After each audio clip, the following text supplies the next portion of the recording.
Good morning, everybody. My name is Aaron Wilson. This morning, I'm going to be speaking to you about the effects of climate change on indoor air quality from a Canadian perspective. I'll start with giving you just an overview of indoor air quality from what we do at our group. I think when most people think of Canada, they're picturing the great outdoors and all the wonderful wilderness and everything we have. But the truth is that Canadians spend over roughly 90% of their time in the indoor environment, whether it's their homes, businesses, restaurants, and many other places. In the indoor environment, there are many different chemicals in the indoor air, and a lot of them have been associated with different adverse health effects. Considering these two things, indoor air quality is an important determinant of environmental determinant of health.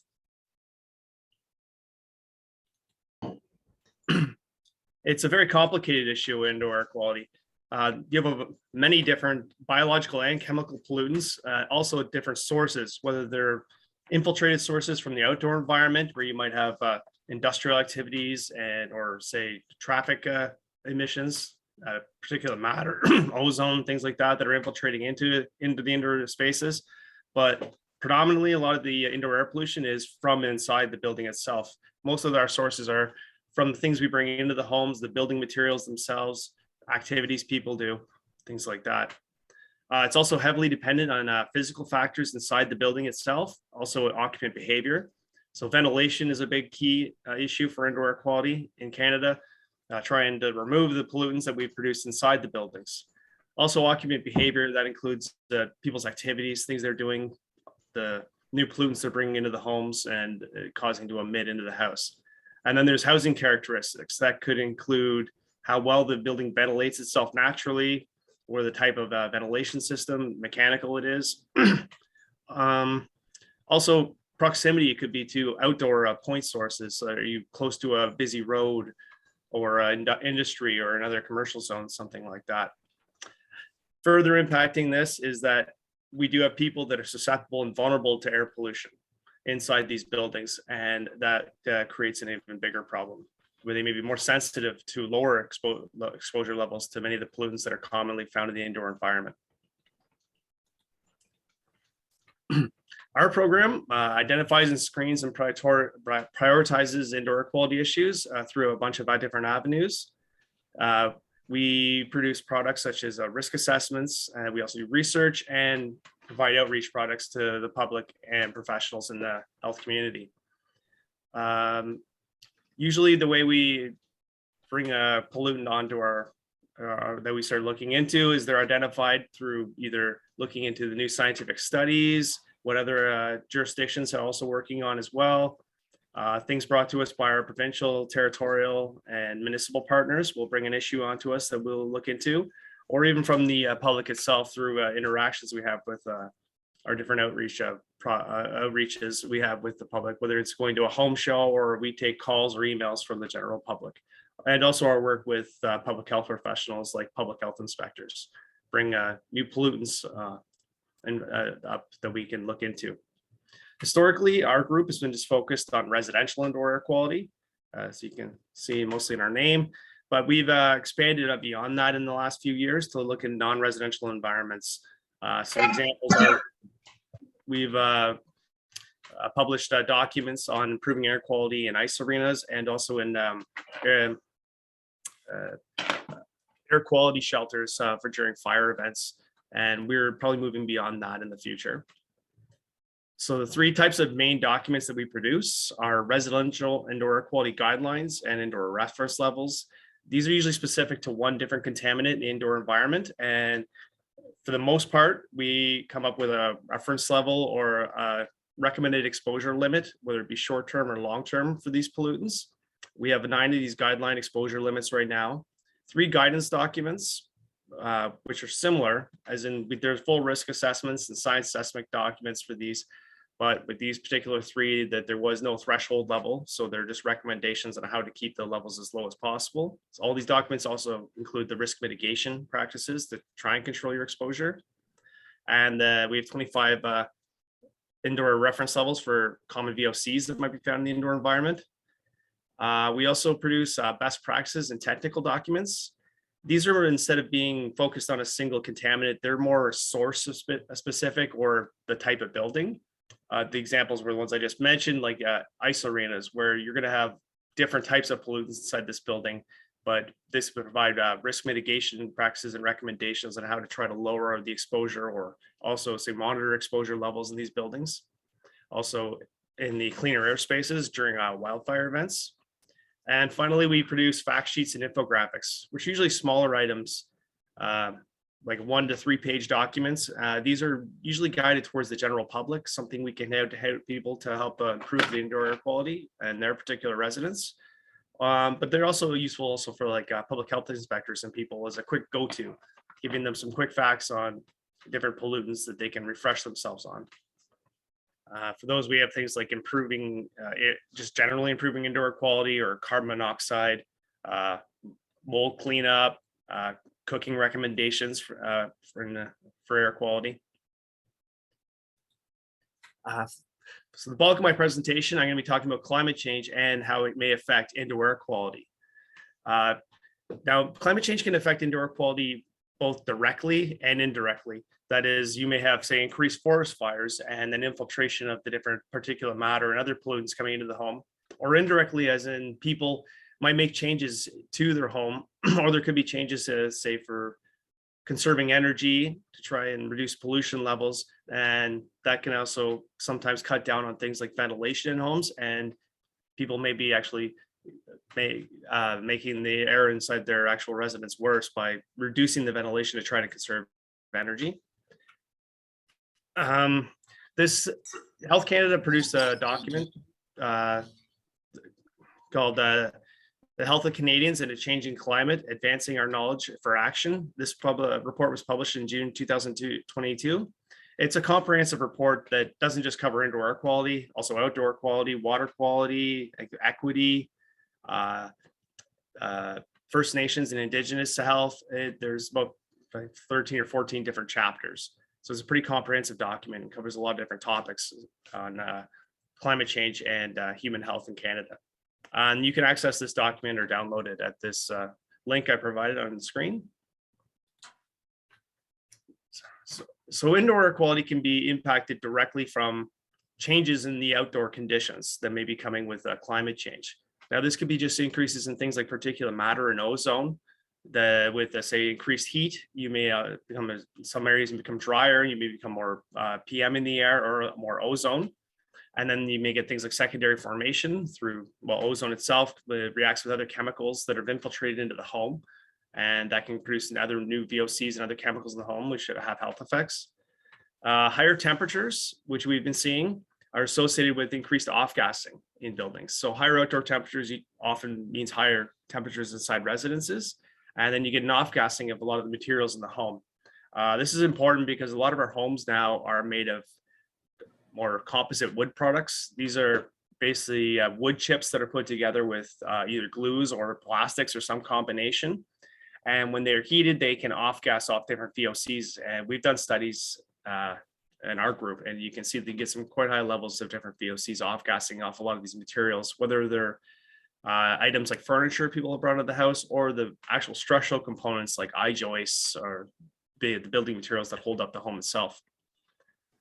Pressure to reduce heating and cooling costs and save energy and power has resulted in inadequate ventilation in the past. If you look at the oil crisis in the 1970s, when people tightened up their homes to try and save energy, what happened was you ended up with a insufficient ventilation occurring in these homes, and you'd ended up with accumulation of indoor source pollutants, as well as mold, usually, and other moisture issue problems. And this could occur again if people are not careful. So by trying to conserve energy, you could be actually making the indoor air quality in your home worse. This link here is gives you some ideas and strategies on how to protect your indoor environment from outdoor source pollutants. I think we've all seen that there has been an increased frequency and severity of extreme weather events. I just look here in Ottawa, we've had once in a 100-year flood. I think it was in 2017, followed by another significant flood 2 years later, and then tornadoes 2 or 3 years in a row. And so we're seeing that there is these strong impacts on human health from these extreme weather events. One of the major issues with these is they usually, what are they followed by when you have, whether it's a flood or severe windstorms, ice storms, is power outages. And they can be very dangerous for human health in the indoor environment. People often will resort to using cooking in the home with unvented appliances like barbecues, or they're using space heaters for heat in the home once there's no power, or generators that are powered by fossil fuels. And all of these can emit pollutants like PM or nitrogen dioxide, polyaromatic hydrocarbons, and notably CO or carbon monoxide. One example I gave here is during the 1998 Eastern Canada ice storm, there were 28 deaths, and most of them were from CO poisoning from some of these activities I mentioned above. This is something that there really needs to be a lot of education about going forward, to make sure people are aware of these activities and the dangers they can incur and to themselves or the people in their homes. Also, without mechanical ventilation, there could be a buildup and accumulation of indoor source pollutants inside the home that are able to be removed outside the house and brought in with fresh air. And usually with increased storms and precipitation levels, there's always the risk of flooding in buildings or increased moisture levels. And these conditions are favorable to mold and bacterial growth, which can have health effects in people, as well as they can damage the structure and items inside the buildings themselves. There's been an increased prevalence and severity of wildfires across Canada in the past years. And this can affect both the outdoor and indoor air quality through high levels of particulate matter and other VOCs.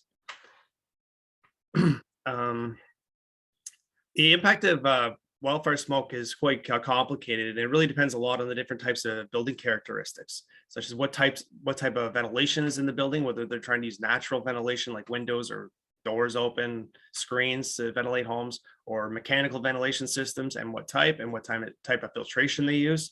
If there's the presence of air purification, the location and the climate of where this is also occurring. Are you downwind of the fires or the temperature outside? These can all have large effects on the air pollution levels inside a home during a wildfire event. We're seeing that access to clean air shelters is becoming a really important factor in these affected communities, especially those that are in more remote areas. But these buildings also have unique challenges. So in some areas, often you'll see in some of the northern communities where there were large fires, people had to leave their towns, and they'd move into these one buildings where they would try to control the air quality in this building and to keep these people safe. But when you're having a lot of people inside a small room or small building, you can have high CO2 levels from people breathing. The temperature can rise, relative humidity issues, and other air quality determinants. We published a guidance document, best practices on for clean air spaces during wildfire smoke events, and you can access this document here.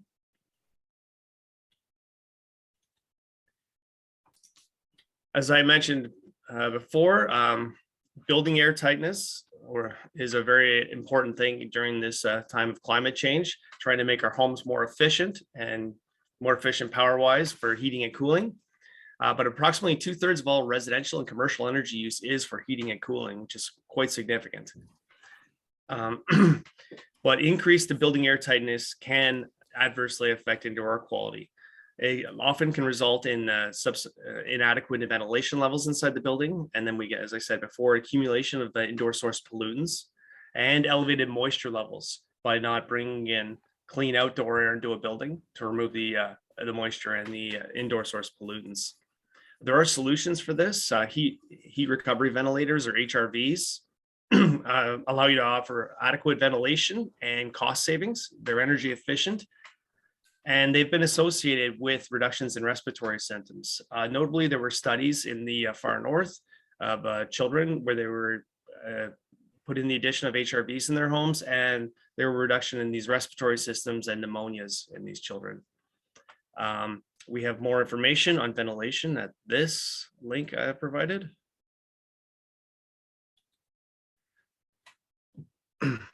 As with all air quality issues, and notably indoor air quality, there's going to be different populations that are higher risk.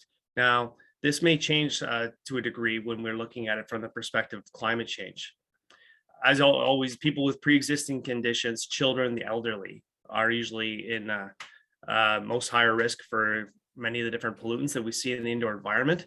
Also, we're looking at the economically disadvantaged are considered susceptible and vulnerable to the effects of exposure to air pollution due to climate change. This is because they may not have the ability to adapt or mitigate to these adverse events that are caused by climate change in the indoor environment. People that are living in multifamily dwellings or rented homes don't always have control over the temperature or relative humidity levels in their homes, and they may not be able to make changes or alterations to their home that could prevent things like water intrusion into the home during flooding events or wildfire smoke infiltration. Looking at like when there's flooding, people, if they do not have control over their yard, the property around them, they may be able to make sure there's gradient levels so water isn't flowing towards the home and then coming into the building and possibly infiltrating and causing mold or other different issues. Geographic location increases people's vulnerability, and different aspects of that might be you living near, say, an area that's frequented by storms, like by the coast where you might get hurricanes, or areas where there's a higher chance of forest fires and other extreme weather events. But also people that are living also in more rural areas may not have the same access to emergency services and community support systems to help them through these kind of events. And most notably, if we look at the First Nations, Inuit, and Métis people, we already know the experience of disproportionately elevated levels of health implications from poor indoor air quality, and climate change could only make this situation even worse. Looking at it from this, when you combine higher levels of poverty, poor housing conditions, and overcrowding, and the fact they already have higher rates of respiratory and cardiac disease, compounding this with more frequent, say, extreme weather events or higher temperatures, this could make this situation even worse. And this is something that will have to be addressed.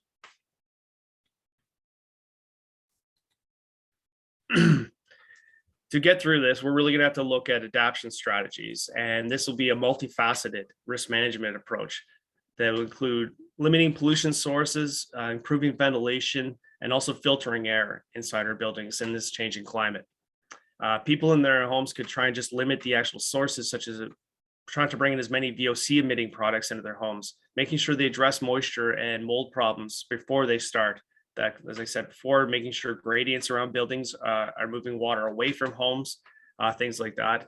Making sure ventilation is very good in the home before an event can happen, does occur.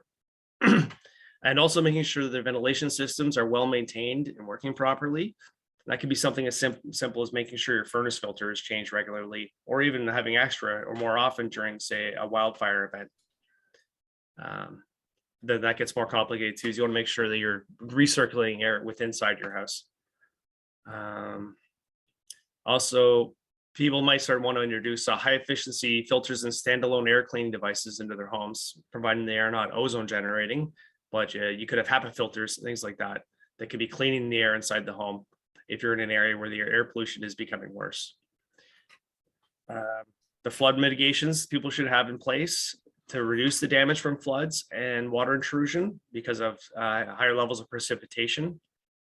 Also, CO alarms are critical to having. They already are important. Everybody should have one in their home, but even one with a battery backup is a good idea. But you need to have this to try and limit any CO poisonings that might occur during power outages that may become more frequent with the more severe and frequent extreme weather events.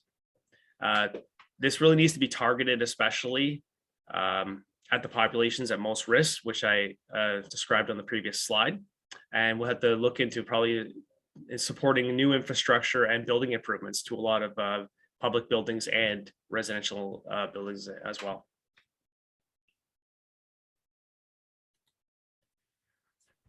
As with everything, there's a lot of uncertainties with climate change and the effect on indoor air quality. We don't really know how this may change people's behavior patterns. By that, I mean, people may not be inside as often, depending on how the weather changes in their particular area. They may be outside more often, or vice versa.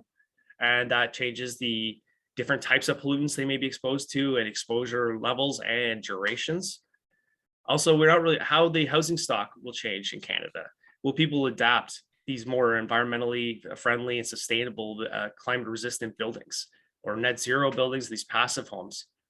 And what things will actually stop people from this? Will it be a cost, availability, and other different issues?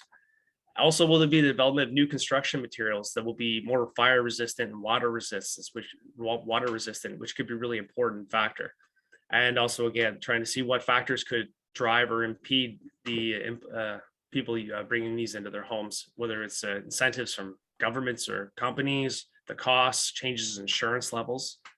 There's a lot of reasons why people would or may not try to bring in some of these new environmentally friendly and sustainable things into their homes. So the key message, well, this is the key message that was brought out. It's basically just an overview from the document, our chapter.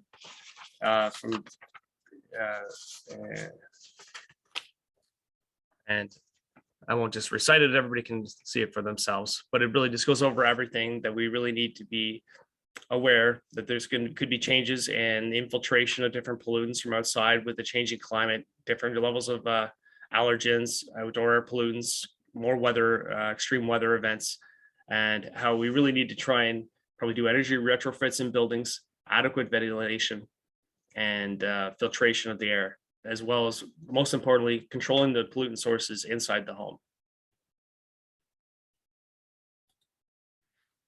These are some ways you can reach us or get some more information on the work we do in our group.